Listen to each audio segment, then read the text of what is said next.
Nous allons parler ce soir du Ghana, l'arrestation de ces 81 séparatistes au Ghana. Donc nous évoquons également le Zimbabwe, la vente aux enchères des véhicules appartenant à Mugabe, et puis le Togo, l'opposition qui invite au recensement électoral, et puis la coalition rejette les réformes et appelle à la mobilisation. On en parle ce soir avec Beau Soleil Obekou, président du mouvement Touche pas à mon président et député à l'Assemblée nationale. Bonsoir Beau Soleil Obekou. Bonsoir Samuel, bonsoir à tous les téléspectateurs. Et Constant Lemou, analyste politique. Bonsoir Constant Lemou. Bonsoir Samuel, bonsoir à tous ceux qui nous suivent de par le monde et particulièrement au Togo. On attend l'arrivée du troisième invité qui sera là d'un moment à l'autre. On commence avec le Ghana. La police ghanéenne a annoncé avoir arrêté 81 personnes, toutes accusées de vouloir déclarer indépendante la région orientale du Ghana sous le nom de Togoland occidental. Ces hommes ont été arrêtés dans la ville de Ro et ses environs. Ville de Ro située à quelques 150 km au nord-est de la capitale Accra, dans la région orientale de la Volta. Dimanche déjà, 8 hommes avaient été arrêtés dans la même ville sur la même base d'accusation. Le leader du groupe, Charles Komi Koujoji, 85 ans, faisait partie des détenus, mais en raison de son âge, il a été relâché. Tous risquent d'être poursuivis pour trahison et pour entraînement présumé d'une milice. Constant Lemou, il faut dire que les autorités ghanéennes prennent très au sérieux la question des séparatistes. Oui, c'est vrai. Je pense que c'est une question qui revient très souvent dans les débats politiques, dans les questions d'autonomisation des régions. C'est une région très active qui veut aller tout de suite à l'autodétermination, si possible. Mais la question de cette zone remonte du traité jusqu'au traité de Versailles, en 30 juin 1919, à la fin de la Première Guerre mondiale. La guerre au cours de laquelle l'Allemagne a été défaite et les Alliés ont décidé de se partager les colonies allemandes en Afrique particulièrement. Donc le Togo a été scindé en deux, le Togo britannique qui devrait compter environ 90 000 km², plus précisément 88 500. 2 tiers étaient revenus au Togo actuel et un tiers, soit environ 32 000 km², était revenu au Ghana.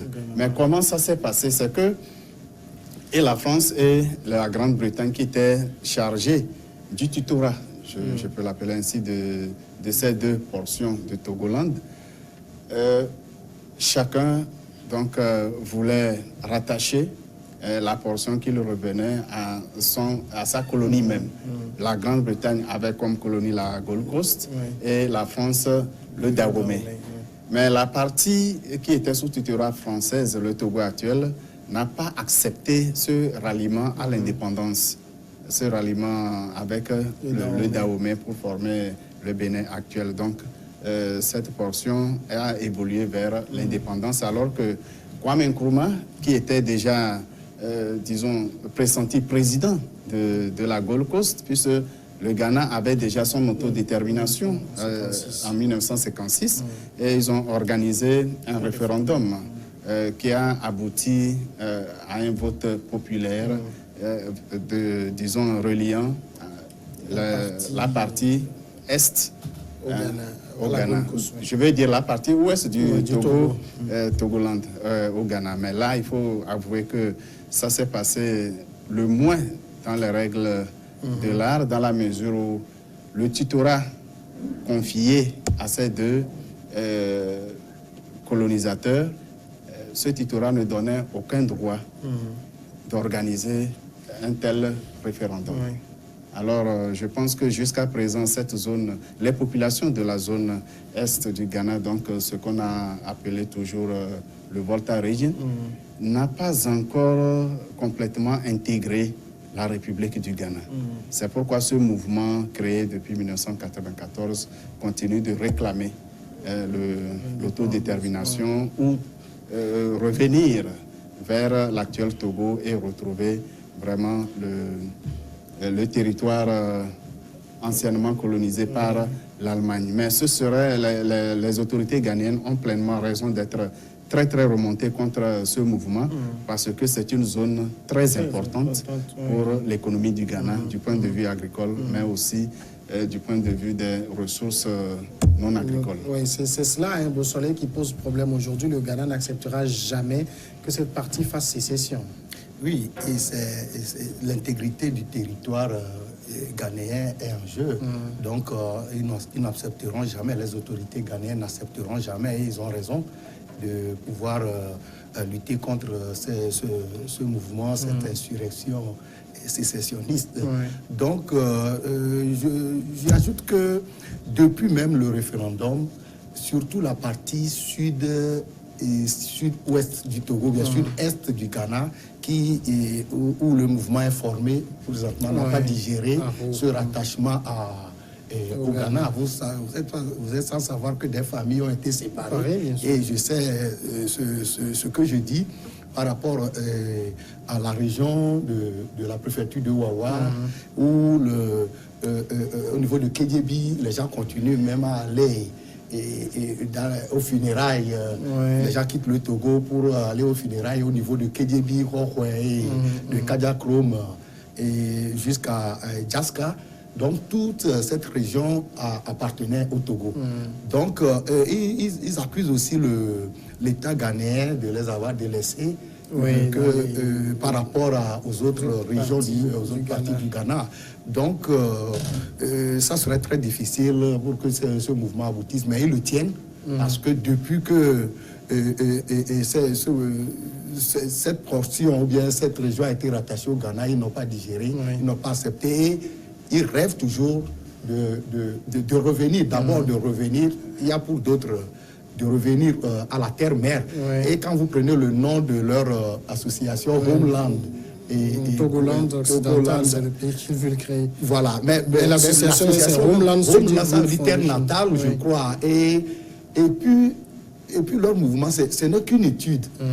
Ils étudient les voies et moyens pour pouvoir avoir peut-être l'autonomie. Maintenant, ils parlent d'autonomie, ils ne parlent plus de rattachement au Togo, une autonomie complète. Cette bande-là sera un nouvel État. Là, bon, ils ont aussi leur raison, mais c'est que le Ghana est un et indivisible et ça ne peut pas se passer comme ça. Alors, généralement, dans les pays où ça se passe, les autorités opposent une certaine force pour empêcher ces mouvements sécessionnistes. C'est ce que le Ghana fait actuellement. Mais on a vu dans ces pays, plus on tente d'y opposer la résistance, la force, plus le mouvement prend de l'ampleur.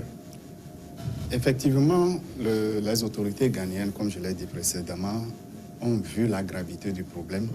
Et contrairement à ce que l'honorable nous dit, c'est bien possible que cette région soit accède à une sécession, une autodétermination, soit réussisse un ralliement avec le Togo actuel. Il suffit que ce problème soit posé au niveau des Nations Unies, parce que rien n'autorisait la Grande-Bretagne ou l'autorité ghanéenne de 1956 à organiser un quelconque référendum pour rallier la partie ouest du Togo à Gold Coast, qui est devenu l'ensemble devenu Ghana. Rien n'autorisait cela. Et donc, sur le plan du droit, je pense que les spécialistes des relations internationales expliqueront mieux cette situation. Rien ne permettait, et jusqu'au jour d'aujourd'hui, on peut attaquer ce référendum et ramener la partie ouest du Togo à son, disons, sa mère patrie. À la mère patrie, pour que le Togo retrouve son état normal d'avant la Première Guerre mondiale. Mais quand on voit quand même la manière dont les séparatistes posent la revendication, on a l'impression qu'elles-mêmes n'ont pas très envie de revenir à la maison. On s'est dit, ils veulent être un État au fait, à part. Au fait, les initiateurs n'ont pas tort. Ils peuvent effectivement obtenir une autodétermination, devenir un pays indépendant. Ils sont à peu près 32 000 km². C'est assez important. Ils sont d'ailleurs plus grand que la Suisse, que la Belgique. Effectivement. Et quand on compare à d'autres pays africains, quand vous prenez le Rwanda, quand vous prenez le Burundi, vous prenez la Gambie, mais cette portion, la Volta Region, dépasse largement en superficie tous ces pays que je viens de citer. Donc, c'est un problème majeur parce que le Ghana même, les autorités ghanéennes même, sentaient venir ce problème. C'est pourquoi jusque-là, cette zone du Ghana n'a pas préoccupé véritablement les autorités. Cette zone a été plus ou moins délaissée parce que, quelque part, ils savent que d'un jour à l'autre, c'est possible que cette zone revienne à la mère patrie et former le Togo dans sa grandeur de 88 500 km². C'est bien possible. Vous avez vu ce qui se passe par exemple au Cameroun actuellement avec le Cameroun anglais qui menace aussi de faire sécession. Ça a commencé timidement et ceux qui sont là-bas maintenant veulent créer l'État d'Ambazonie. Ici également, ça commence aussi timidement. Mais comme je le dis, ça peut prendre l'ampleur parce que depuis 1994, le Ghana n'arrive pas à véritablement tuer ce mouvement dans le feu. Oui, moi, je le dis parce que moi, je constate les réalités sur le terrain. Je peux vous dire que moi, je vais régulièrement dans la zone. Et ne serait-ce qu'à Kédiébi, Rokwe, qui est très proche de la préfecture de Wawa. Et ce qui rend difficile, je le dis aussi encore, je le réitère, difficile leur revendication, l'aboutissement de leur revendication. Je l'ai dit tout à l'heure. Avant, ils avaient l'idée de revenir au Togo. Mais maintenant, ils veulent créer un État. C'est là que c'est très difficile. Par rapport au Cameroun, on a réunifié les deux avant. Et maintenant, s'il y a une portion qui veut avoir son autonomie et son indépendance, c'est plus facile qu'un pays. Et il y a une portion d'un pays qui veut se détacher du pays. C'est pourquoi je dis, pour le moment, là où alors nous parlons, le Ghana est un et indivisible. C'est peut-être même mis dans leur constitution et les autorités ont le devoir de défendre l'intégrité du territoire. Là où, même quand ils avaient cette idée de revenir au Togo, les gens les soutenaient, même au niveau du Togo. Il y avait des mouvements ici. Il y avait des mouvements ici qui les soutenaient. Maintenant, leur revendication, c'est d'avoir un État. Un nouvel État, c'est pourquoi je dis que ça serait très difficile, extrêmement difficile qu'ils puissent avoir gain de cause. Bon, ceci dit, moi personnellement, et je ne suis pas aussi regardant ou très fan de ces idées lorsqu'un État est stable et qu'arrive à un certain moment qu'on dise qu'il y a des luttes sécessionnistes pour pouvoir encore déstabiliser ou créer des dissensions au sein d'un même État.